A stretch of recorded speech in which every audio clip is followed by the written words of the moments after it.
Hey everyone, welcome back to the podcast. I am so happy to be here for my second episode of Parents and Teens Rising. Thanks for being here with me.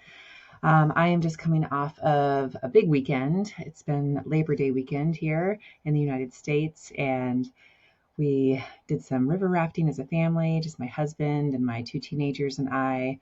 And there was, some hiccups along the way that we all had to navigate as a family.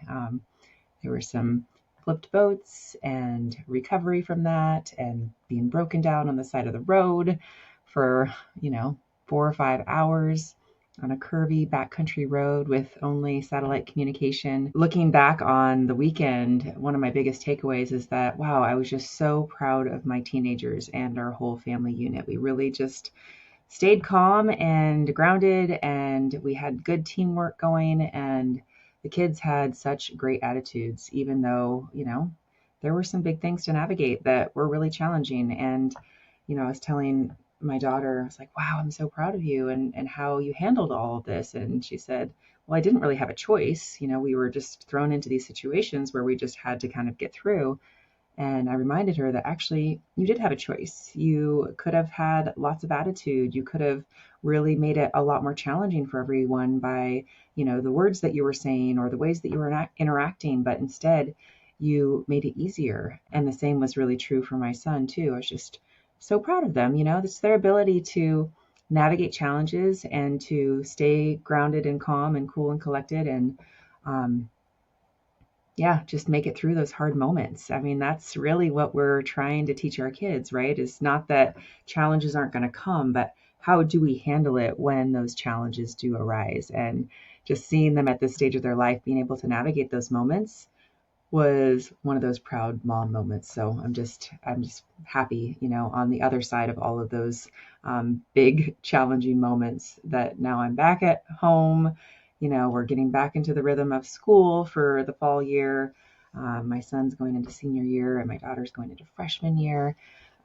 And so just kind of gonna get back into our routine and all of that. But, it's one of those moments where I'm just, A, thankful that our angels were out protecting us, and B, really thankful that we were able to have such a great connection time this weekend together, even though there were some bumps on the road. So anyway, that's my little story of the weekend. And yeah, so today I really wanted to come and chat about, just a little bit of my story and what's brought me here to this moment of, being the founder of a youth organization and running coaching programs and wilderness trips and things like that, and what's led me here and, the things that I've learned along the way. So when I look back on my teenage years, it's really such a trip sometimes. It's also, really cool to realize just how far I've come from where I was as a lost and lonely teenager. For me, growing up was really messy and confusing and full of moments where I felt completely lost, like I was just going through the motions or trying to fit into everyone else's expectations. But then something really magical happened for me that changed everything in my life. And many of you have heard this story before, but for those of you that haven't, I had this opportunity kind of land on my doorstep when I was 19 years old.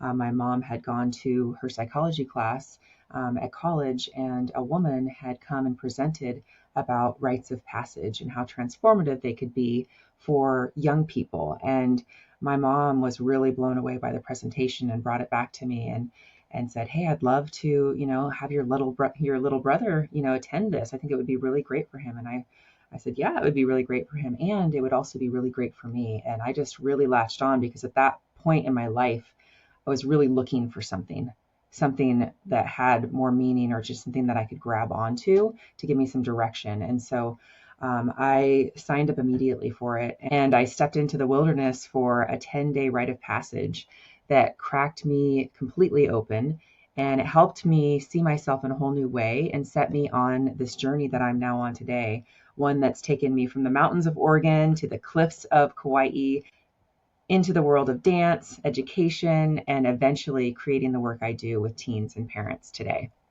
So in this episode, I'm sharing my story, the messy middle, the breakthroughs, and the moments that brought me here. And my hope is that by the end, you'll not only understand why I'm so passionate about supporting teens, but you'll also feel inspired to create space for the young people in your life so that they can be truly seen, heard, and valued for who they are. So with that, let's just go ahead and jump in.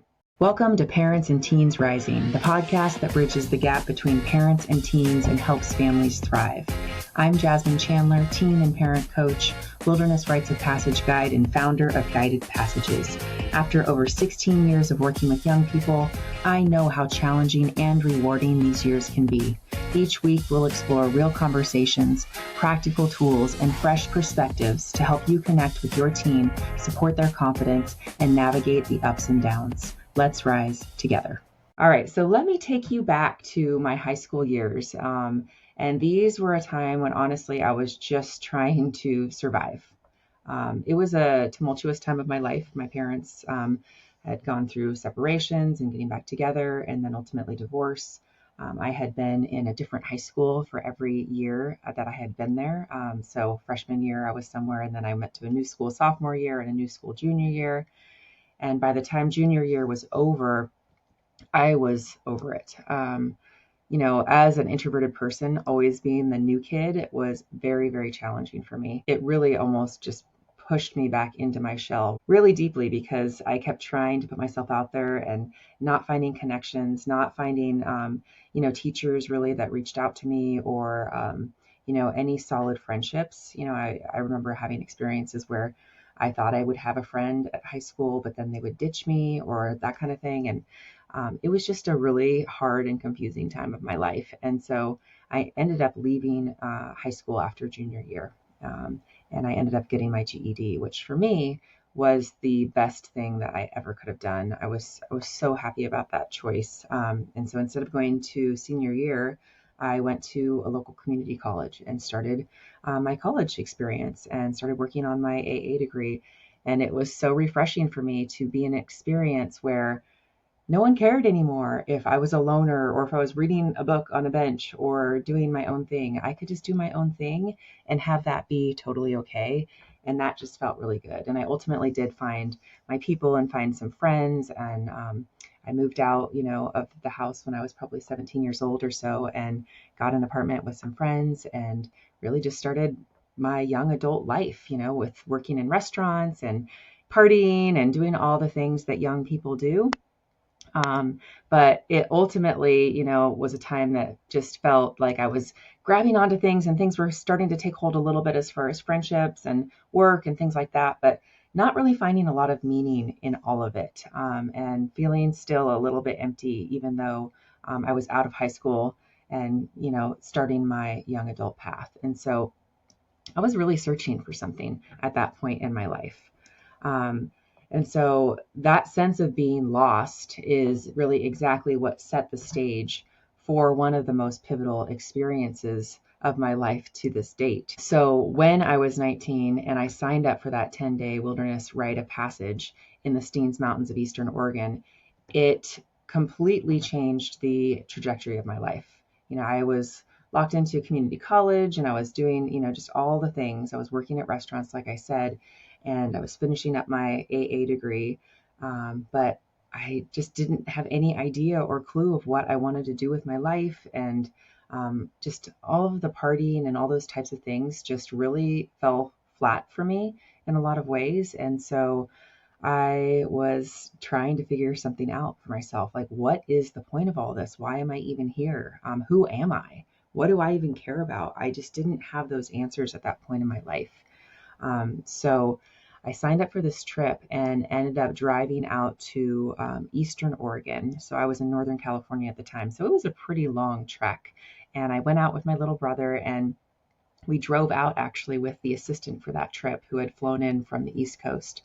And we drove out together and we went out to the desert of Eastern Oregon, the Steens Mountains. And it's this really beautiful landscape of just, these, desert type trees and brush and all of that, a beautiful river running through it. And we set up base camp. There were, I think, about 8 other young people there on this trip. And there were 2 guides and then the assistant that had driven with us. And these guides, just started us off in a really powerful way. We would sit in council together. We would sit in a circle and we would really share, what it is that we were going out there for. Why are we doing this trek into the wilderness and having this solo time, which was included in this rite of passage experience.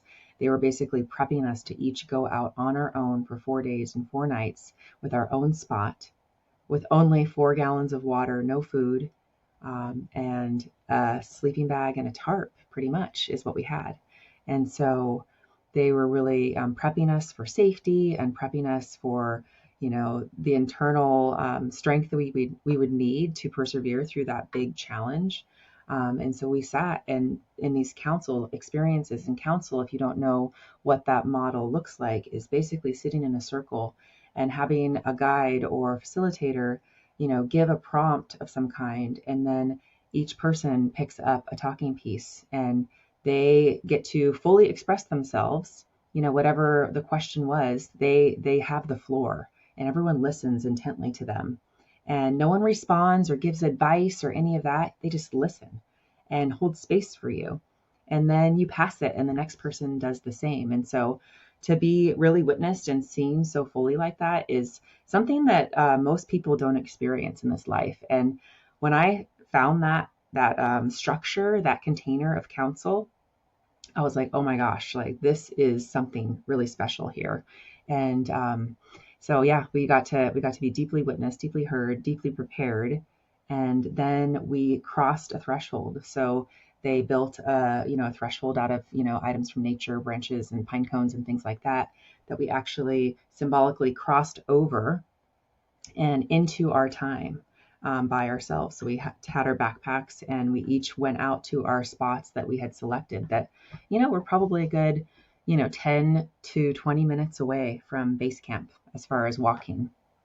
And I had found a spot up on the side of a mountain, and I put my tarp up to a tree. I tied it to a tree that had previously been struck by lightning, which I just thought was kind of symbolic.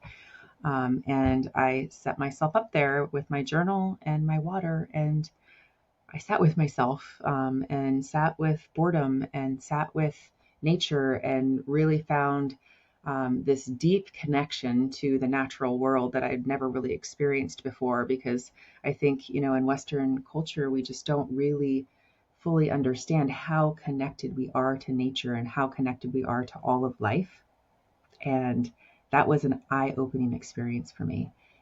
You sit there and you're bored and you're uncomfortable and the flies are bothering you, and you write in your journal, and then you take a nap, and then you drink some water, and then you're so hungry, and just all the things. It was just such a challenge to sit with myself with no distractions. And at that stage of my life, I didn't have a cell phone. We in my generation weren't raised on cell phones. So I wasn't breaking free from technological addiction or anything like that, but just distractions of the world, of being busy, of always filling my time with something or with people or with activities or school or whatever. And this was a time of just completely doing nothing and being with myself, and finding my connection to nature, finding connection to myself, processing through my youth and different things that had happened in my home place and my household, with my parents and my siblings, and just all those things that just needed to be worked through, and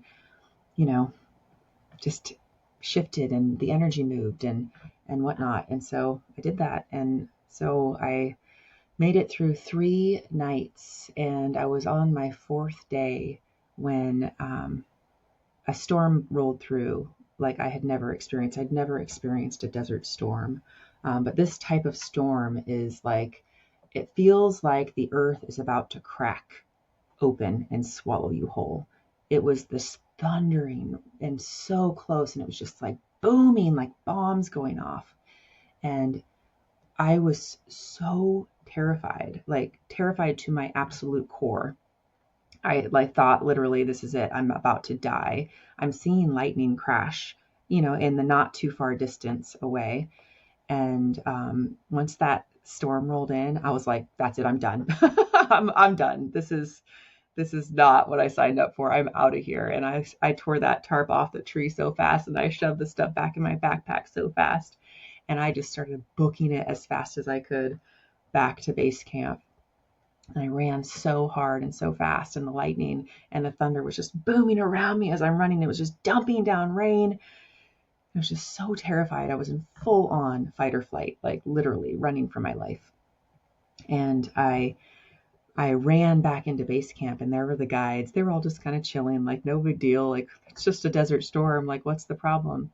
But literally, as I walked into base camp, the rain stopped, the thunder and lightning stopped, and a full rainbow appeared as I entered base camp.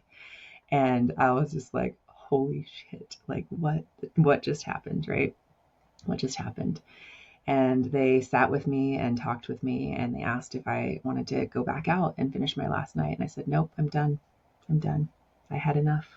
I did what I came to do. And um, I I did sit with the assistant of the trip, and I asked her to chop off all of my hair because I just felt like I was ready to leave behind that phase of my life and really start a fresh chapter. And that felt just really symbolic to me. And so she took a pair of scissors and she took my ponytail and she just chopped it. And I just had this, like, crooked, short hair, like up to my ears. And I just felt like amazing. I just felt amazing. And the next day, the people started to come in from their time. And we ultimately, once everyone had, eaten some food and had some time to rest and relax, we came back to council and we told our stories of our time. And, in this rites of passage lineage that I come from, that ultimately came from the School of Lost Borders and Stephen Foster and Meredith Little and different ones. That's where those teachings came from that brought me here to this moment and this rites of passage trip. But what they do is they have you tell your story and then they mirror your story back to you. So all of the guides listen so intently. They're listening for symbology and metaphor and all of those things. And so when you tell the story, they're not advising you or telling you anything about what you should have done differently or what meaning you should make out of it, but they're just reflecting back what they hear and calling out the significance of those things, and really basically showing you how strong and powerful and courageous you were, to have gone through this experience and to really welcome you back in this new role that you're now in. Now you are an adult. You just crossed the threshold into your adult years. And now you have all of these gifts and all of this wisdom to pull from in these years to come, right? So now you have this inner strength that you didn't have before. You have this confidence that, like, hey, if I can make it through, 3 or 4 days by myself with only water and make it through a storm and all of those things, like, I can do anything. I can do anything, right? And so that's what rites of passage really does for young people and really for anyone, because, rites of passage happen all throughout our life, right? There's all these moments where we transition from one phase of life to the next phase of life. And when we actually ceremonially mark those moments and are witnessed by, mentors or guides or facilitators, and, people tell us what they saw in us and our strength that they saw and the beauty they saw, like, that is medicine that we are making for ourselves that we get to carry forward with us, right? So that experience when I was 19 years old, like it just opened my eyes and my spirit and my whole self to something bigger, right? Okay, it's not just this monotony of like going out and getting a job and doing the same thing everyone else is doing and clocking in and clocking out. Like, I can make my life what I want my life to be. I can design this. I can find what my own personal gifts and my own personal calling is in this life, and I can start taking steps towards that. And that felt so empowering and real to me. So such a powerful experience. And yeah, that trip just cracked me open, and it helped me start believing in myself, and it planted the seeds for the work that I do with teens today. So after that rite of passage, I felt this pull and this need to keep exploring who I was. And that's what really led me to Kauai. The assistant who had, led the trip, my first trip, she was stepping into being a guide for rites of passage. And so she actually offered to take me and my brother and a group of 8 of our friends up the Nepali coast into a place called Kalalau Valley for a 10-day rite of passage experience. So another trip. And this was basically the next year. And it was like I had just opened this door and cracked this door wide open. And I was like, I want more. Like, I want to dive deeper. I want to, know myself more. I want to connect more, with people on this kind of level where it's not superficial, it's not surface. This is like real emotions, real feelings, real connection. So I was like, yes, absolutely. And so I recruited, a bunch of my friends at the time that I had. I was working at a health food store at the time at that moment, and I recruited them.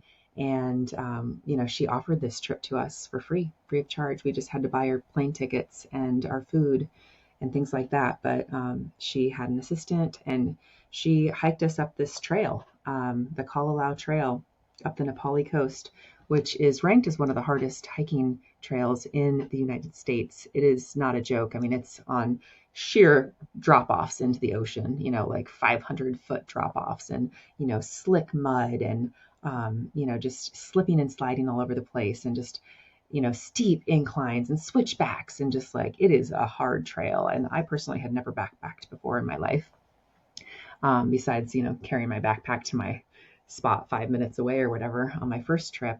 And none of my friends had either. And so this was a huge endeavor for us to not only, buy our plane tickets. We were all, now in our, early 20s or something like that. My little brother was probably still in his teens, but yeah, we, got backpacks, we got all the gear, and we all, got on a flight to the island of Kauai, and just didn't even know what to expect. And she picks us up at the airport with her little tiny truck, and she throws us all in the back of the truck, Hawaii style, and, just drives us up up the road. And she brought us right into this Native Hawaiian woman's property, who led this, Hawaiian ceremony for us of, singing these ancient Hawaiian songs. And she did this threshold ceremony for us. And it was just like, oh my God, we were just catapulted into this spiritual experience. And it was just like, whoa, we were just like mind blown. And then, I think the next day or so, we hit the trail. And it is 12 rigorous miles, like I said. And we did it. We struggled, but she was amazing, and her assistant was amazing. And they just kept us upbeat and going, and they got us all the way there. And then we got there, we still had to hike up valley to go find our base camp. And so we got pushed very hard. And it's just like when you get pushed like that, it's like, and you get pushed, but then you realize like, oh my gosh, I can go further than I ever thought I could go. You build new capacity, right? And that's what we're doing with our young people, is we want to build their capacity. We want them to know that like, hey, you can actually do so much more than you think you can do, right? And I want to show you that. I'm going to help you. I'm going to help you see that you are so capable and so strong. And, having that internal knowing about that, about your own internal strength and what you can actually accomplish, is so huge. All right. And so, yeah, once again, we had a base camp. We sat in council. We did the whole thing. We did 4 days of solo time with just our water jugs and no food, and came back and told our stories, and were witnessed and mirrored. And just another transformative, like life-changing experience. And I remember being on the beach our final night. It was kind of like the celebration night after we'd told our stories and everything. And she'd had like all this amazing, delicious like fruits and food to brought in, and even like she made chocolate fondue with like we had mangoes and all these delicious fruits to dip into the chocolate fondue. And we were just like so mind blown, and we're just laying on the beach, just looking at the sky going, oh my God, is this real? Right. So just one of those moments where you're just like, wow, I don't know how I got to this moment, but this is amazing. And after that experience, before I caught my flight, she sat on, by the side of a creek with me, and she said, what are you going to do now? And I said, gosh, I feel like I just want to come back here and move here. And she said, well, what would stop you from doing that? And I said, well, I have like $1,000 of credit card debt, and I have a job, and I have a apartment with roommates that are counting on me for rent. And she's like, all of that can be figured out. All of that can be figured out. And I was like, what? But yeah, she really encouraged me, and I went home. My dad told me he would take over my credit card payments for a year. I gave my notice at my work. I sold everything I owned, my bed frame, my mattress, my, all of my things, a lot of my clothes, my car, right? I sold all my stuff, and I bought a backpack, and I bought a tent, and I bought, the things I would need to camp and live on beaches. And it was probably only about 2 months later after I came back from that trip that I was back on a flight to Kauai, and I was living on the beaches of Kauai and hiking in and out of Kalalau, staying for weeks at a time, and yeah, just doing this kind of nomadic life. I ultimately got a job there for a little bit and whatnot, did a lot of hitchhiking and things like that I would never want my own children to do now, but I did at the time. And it was just, wow, it just opened up the world for me of possibility.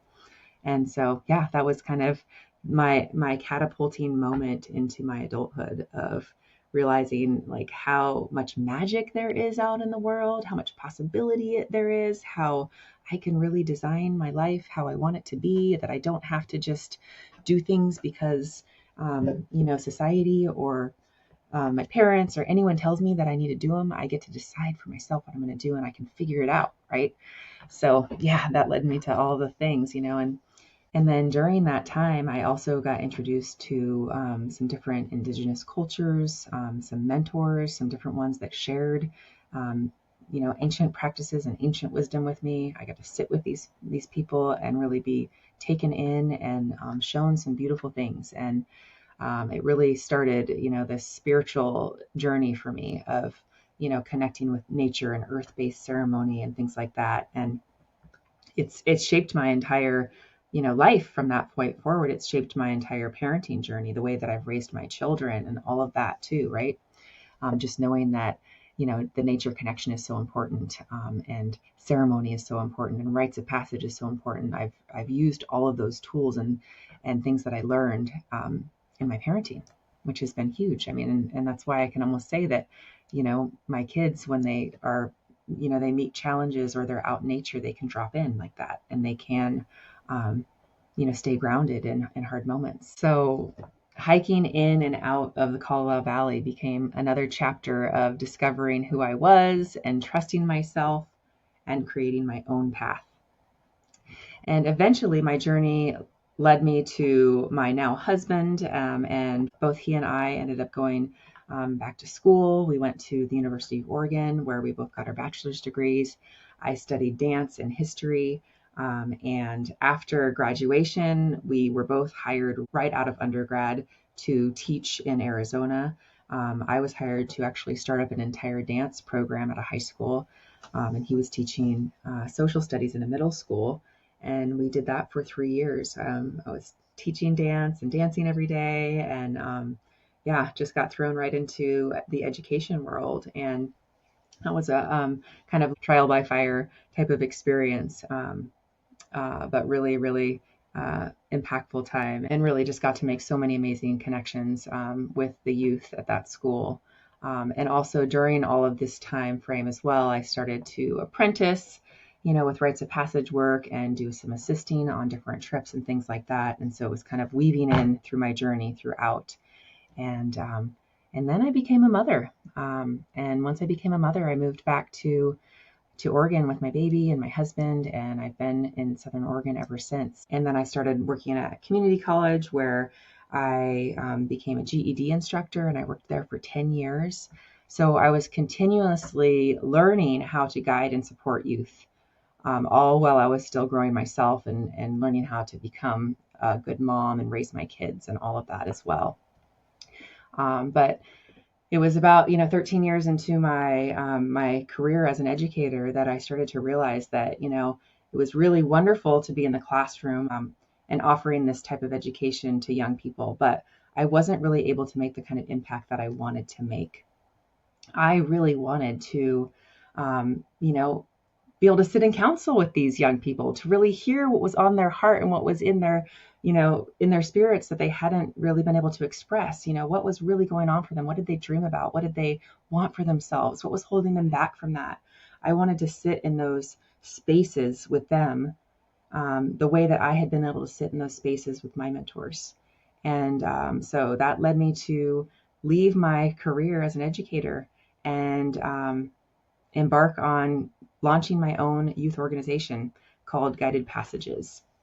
I really wanted to create spaces where teens could connect with the earth, they could connect with each other, and most importantly, they could connect with themselves and just have coaching and mentorship, someone that believed in their true potential, someone who could really see them, who could mirror back to them what they were saying and find the symbology, find the metaphor, find the meaning in their stories, right? And help them to see their own beauty and their own strength and their own inner wisdom.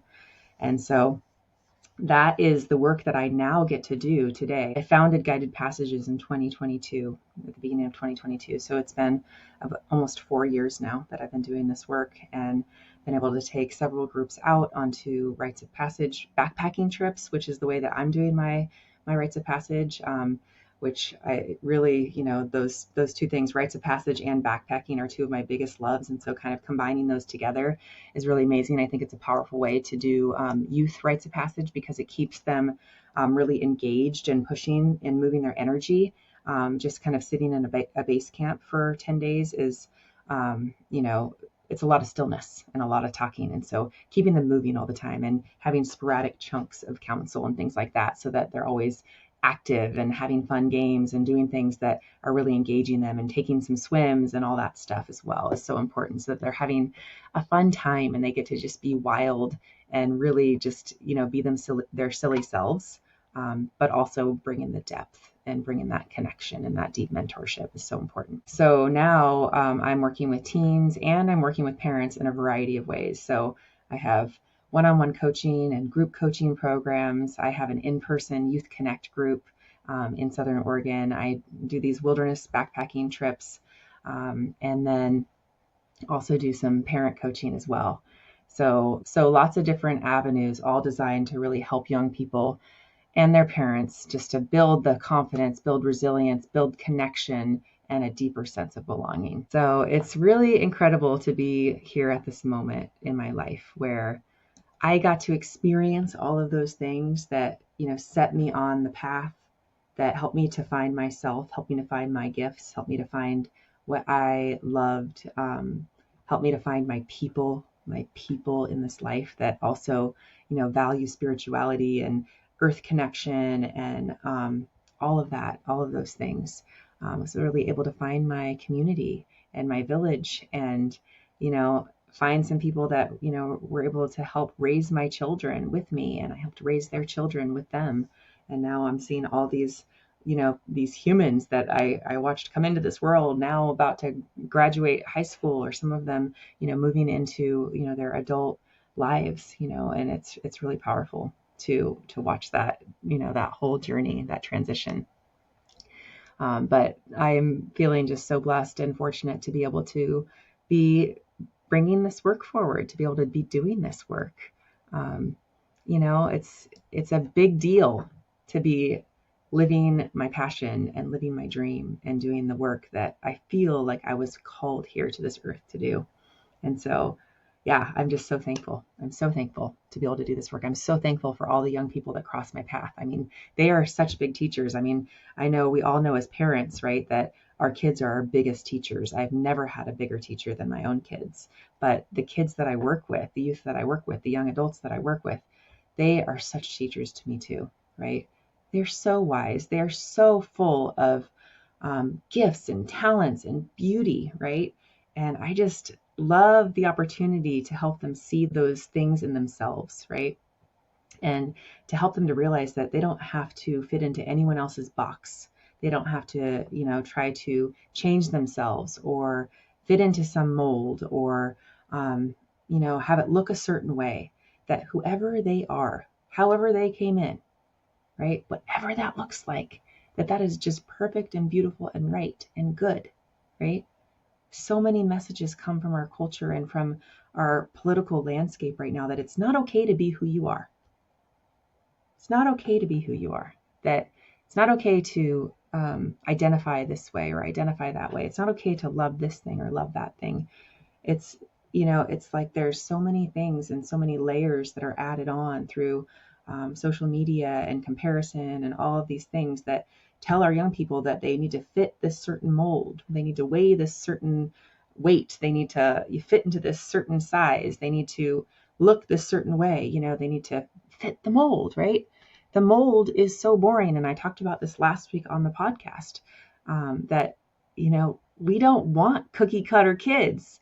We want kids that break the mold, that do something different in our world, because our world is broken right now, right? We need kids that are out there, innovating and making changes and protesting and finding the connection with the earth and with other people and recognizing everyone's humanity, right? And really spreading love, right? Spreading love, building community, building connection, right? That's what this world needs. We don't need more, cookie cutter people that are just going along for the ride and doing all the same things that have been done, that have led us to this broken system, that have led us to this earth that is dying, right? Our planet is suffering. I mean, I don't even know, if we look at scientific research and all of the studies that are happening, like the projections are not looking great, right, for our earth. We see the natural disasters happening. We see the war happening all over the place, right? We see our communities being targeted, right? We see our brothers and sisters being kidnapped off the streets. We need kids that are out there noticing these things and fighting for positive change, right? We need that. We need that. And they can't get there by being cookie cutter, by going and doing the same things. It's okay for them to push those boundaries and question everything, right? We want that. We want them to do that, right? And that's what this type of work allows them to do, is to find their own inner gifts, their own inner voice, to trust themselves, to trust their own intuition, to trust their own gut, right? That when they recognize something isn't right, that they say something, they do something, right? We want that. We want them to know they have the strength and the courage to be that voice, right? To be the helper, to be of service. All of the things that we learn are so that we can then give our gifts back to the community, and we can create a better world. We can create a better experience for everybody, right? So that's what I get to do. I get to do that. I get to do that with these kids. And so, yeah. So when I look back at my journey, what stands out most to me is how powerful it is when young people are given the space to step away from the noise and truly connect with themselves. So there are 3 big takeaways I want to leave you with today. First, the power of getting kids into nature, right? Something incredible happens when teens step away from distractions, from cell phones, from constant notifications. Out in nature, their nervous systems regulate, their stress hormones lower, their confidence builds because they're challenged in new ways and discover they're capable of more than they thought. And second, giving teens respect, right? When we take our teens' voices seriously, when we listen to their thoughts and their opinions and suggestions, we're telling them that they matter. And that respect builds trust and opens the door for real connection. And then third, rites of passage and mentorship matter more than ever. So in today's world where teens are constantly bombarded by information and pressures, they need spaces where they can be witnessed and supported and celebrated for who they are. And that's what my work is all about. It's about creating these transformative spaces for them to grow, heal, and step into their full potential. All right, this is going to bring us to the end here, but if this episode resonated with you, I would be so grateful if you took a moment to rate and review the podcast. It's going to help other parents find this podcast, find this work, and it lets me know these conversations are making a difference. And as a thank you, if you send me a screenshot of your review, I will send you my free guide, 10 Steps to Building a Stronger Connection with Your Teen. It's packed with lots of powerful strategies to help you rebuild trust and connection from the ground up by focusing on how you're showing up instead of trying to change them. So when you DM me your screenshot on Instagram or on Facebook, I'll know that you did that review, because sometimes, your handle or whatever it is that you write your review with, I can't tell who it is. And so just screenshot your review and send it my way via DM, and then I will send you that resource back. Okay. And if you're feeling ready for deeper support, whether it's coaching for you as a parent or connecting your teen with mentorship and tools to build confidence, I would love to connect. You can find everything at my website, or you can just reach out to me directly via DM or via email. All of that information will be in the show notes. Or you can follow me on Instagram at jasmine.guidedpassages, Jasmine with a Y instead of an I. And yeah, I hope to connect with you. I hope to hear from you. Please let me know if you got something out of this episode, maybe your biggest takeaway or something like that. I would love to hear from you. It helps me to know that I'm not just talking to myself or talking to the ethers, but that someone is actually here with me, listening and sharing my journey. So thanks again for being here, and I can't wait to see you in the next one. Bye, everyone.